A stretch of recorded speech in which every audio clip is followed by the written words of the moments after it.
Hi everyone. At the library I recently picked up The World in Books, 52 Works of Great Short Nonfiction by Kenneth C. Davis. I already have mountains of books at home, but saw my boy Christopher Hitchens on the back and had to check it out. The aim of the book is to draw attention to some of the most consequential books throughout all of history, in a time when they're sorely needed. Rampant political polarization, social unrest, internet addiction, and the recent increase of book bannings within the public educational system.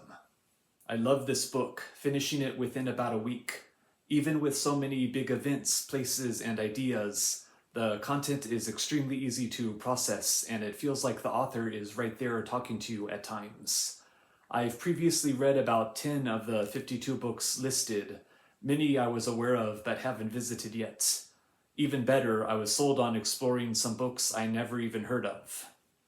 Besides length, his main criteria for inclusion are consequence, timeliness, literary value, and accessibility. While the list focuses on nonfiction, certain religious and mythical texts are included, as they have an immense cultural influence, even if their basis in reality is up to opinion and debate.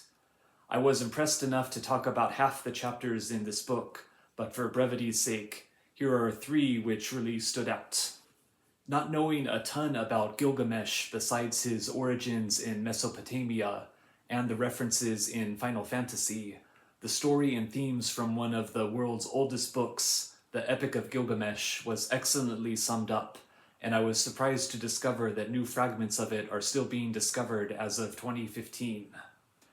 This book blew my mind concerning Islam and the Quran. Not having studied it to much extent, I've been aware for decades that it was linked to Christianity, but popular culture and media had me believing the religion is far more exotic than it is in reality. Perhaps I should read the Quran for myself. I've read about 4 books on Frederick Douglass, including all his autobiographies, and found that the author served him well in condensing samples of his beautiful writing and eventful life into a brief chapter. I personally recommend Douglass's second book, My Bondage and My Freedom, for how contagious his passion and justifiable anger can be felt just from reading the text. I'd recommend this book to everyone. It's an excellent primer for those curious but overwhelmed about the greatest books across millennia. And the author's commentary is splendid, even if you've read the book being discussed. Each chapter contains further reading recommendations, either more books by the author profiled, or important works by others relating to the same themes and subjects. There's also some appendixes with another 60-something brief recommendations. Kenneth Davis is quite a prolific history author, and I'll definitely check out some of his other work. Alright, hope you enjoyed, and I'll be back with another video soon.